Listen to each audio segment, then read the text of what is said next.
hanggang ngayon po ay hindi mawala sa usapan, hindi lang sa mga politiko, hindi lang Kongreso, Senado, kung saan ng sektor na nakapanood ng pagharap ni Vice President Sara Duterte tungkol sa kanyang proposed budget na tinalakay sa Committee on Appropriations sa Kongreso at Committee on Finance sa Senado tungkol sa budget for 2025. Na ang tingin ng iba, kahit ako, parang hindi ng tingin ko, nagtatanong nga ako ang layo sa isang kaibigan. Di ba yung kanyang libro Isang Kaibigan. Pero yung dating, sabi nga nung iba arrogante. Yung style niya talagang kakaiba. Pakinggan po ninyo itong report ng News 5. At totoo naman itong observation at reaksyon ng mga tao. Iaapela raw ni Vice President Sara Duterte ang inisyong Notice of Disallowance ng Commission on Audit kaugnay ng kanyang 73 million pesos na confidential funds noong 2022. Notice of Disallowance. Hindi pa naman daw pinal ang nilabas na notice, kaya pwede pa itong iapela sa COA at maging sa Korte Suprema. Kinumpirma ito ng tagapagsalita ng bise na si Attorney Michael Boa. We are now preparing to appeal yung ating disallowance na sinasabi. Talaga namang the Office of the Vice President has been cooperating with the ongoing audit. To be honest, it's a bit irregular that we are talking about a COA finding na hindi pa po final. Ayon kay dating COA Commissioner Heidi Mendoza, oras na maisapinal ang desisyon, kailangang ibalik ni VP Sara ang 73 million pesos. May appeal process kasi yan at mahaba yan at abot hanggang sa Supreme Court.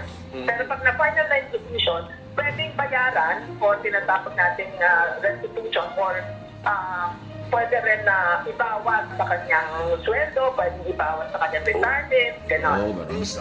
Kahapon, na-defer ang hinihinging mahigit 2 billion peso budget ng OVP para sa 2025. Yan ay matapos tumanggi si VP Sara na sagutin ang tanong ng mga magmamakas tungkol sa confidential funds. Nagkainitan pa ang bise at sina ACT Teachers Party List Representative Franz Castro, pati na si Representative Stella Quimpo. Ayon kay Appropriations Committee Vice Chairperson Benny Abante, mali ang inasal ng bise sa hearing. Kung rules daw ng Kamara ang titingnan, malinaw na tungkulin ng anumang komite na busisiin ang mga panukala gaya ng budget para sa interes at kapakanan ng taong bayan. Ang unang naging harsh and arrogant is the Vice President. Pwede naman niya sagutin ng directly without Arrogante raw. Kasi sa kanyang isipan at the back of our mind, scripted na yung mga questions na natatanong sa kanyang confidential fund. Therefore, nakikita ko personally na she's actually pissed off. Naiinis na siya.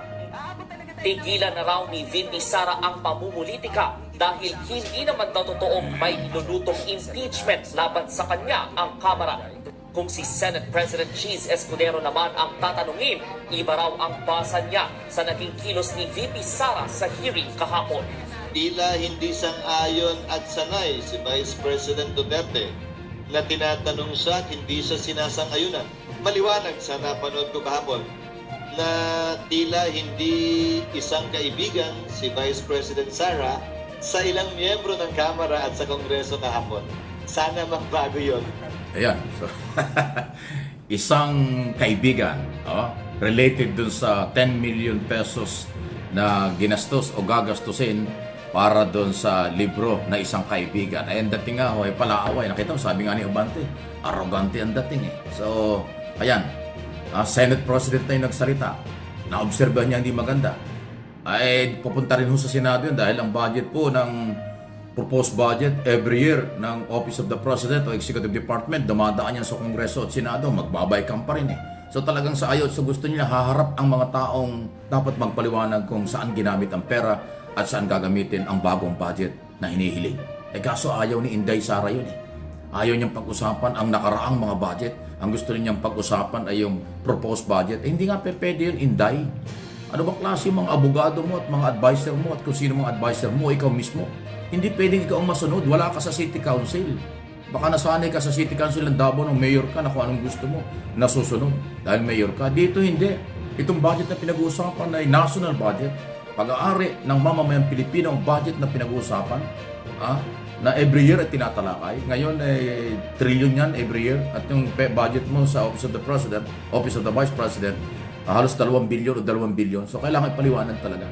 So yung notice disallowance na pinag-uusapan, 73 million pala yan.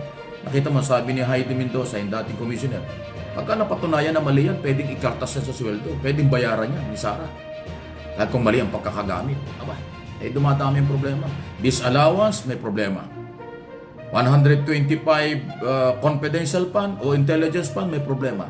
Bakit pagdating sa pera, sumasabit? Anong nangyayari?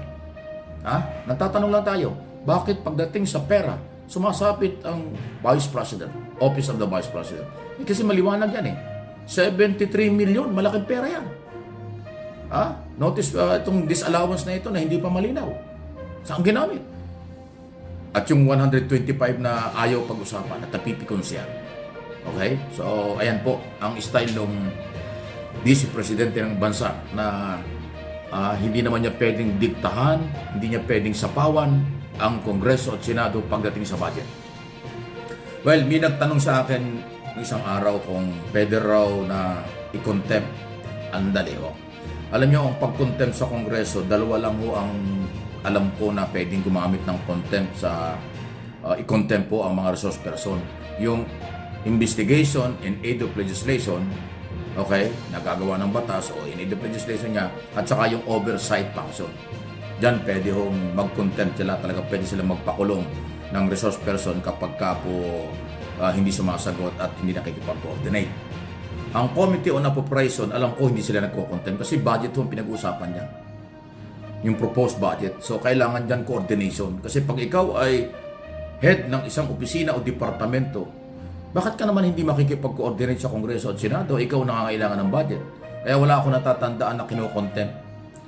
Kino-contempt, pinakukulong po ang resource person tungkol sa budget. Kasi talagang obligasyon ng nahingi ng budget makipag-coordinate. Hindi ka pwedeng magtataray dyan. Hindi ka pwedeng arrogante dyan.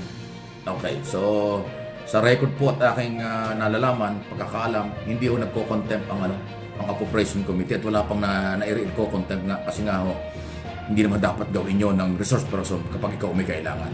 Ito nga lang style ni Vice President na medyo kakaiba. Ngayon ang tanong, ang Vice President ba ay pwedeng i-contempt o hindi? Technical and legal issue yan. Ang Kongreso po ay merong authority na mag-contempt kahit kanino, kahit sino. Pero sana huwag umabot doon. Kung ganun pa man, sana magbago. Sana magbago si Vice President Sara Duterte sa kanyang attitude, sa kanyang style, sa kanyang pagiging arrogante. Hindi pwede yun. Hindi pwedeng ganyan na gusto mong diktahan ang mga nagtatanong sa iyo kahit Vice President ka. Hindi pwede. May proseso ang batas. May proseso ang paggawa ng batas. So dapat bumaba sa level ng tamang proseso ang Office of the Vice President at yung public hearing ng Appropriation Committee o ng Finance Committee ng Senado at Kongreso under 1987 Constitution, under ng kailang mga rules, ang lahat ng resource person na nahingi ng budget dapat makipag-coordinate. At yung budget ng nakaraang taon at ng kasalukuyang taon at ng susunod na taon, legal yan. Dapat yan binubusisi talaga. Pag hindi mo pinabusisi yan, something wrong. Baka may tinatago. Ang tanong, may tinatago ka ba, Intay? Bakit ayaw mong pag-usapan ang nakaraang mga budget? Bakit ang gusto mong pag-usapan ay ang 2025 lang? Hindi ikaw masusunod. Kongreso at Senado, Philippine Congress ang masusunod under the law, hindi ang Office of the Vice President.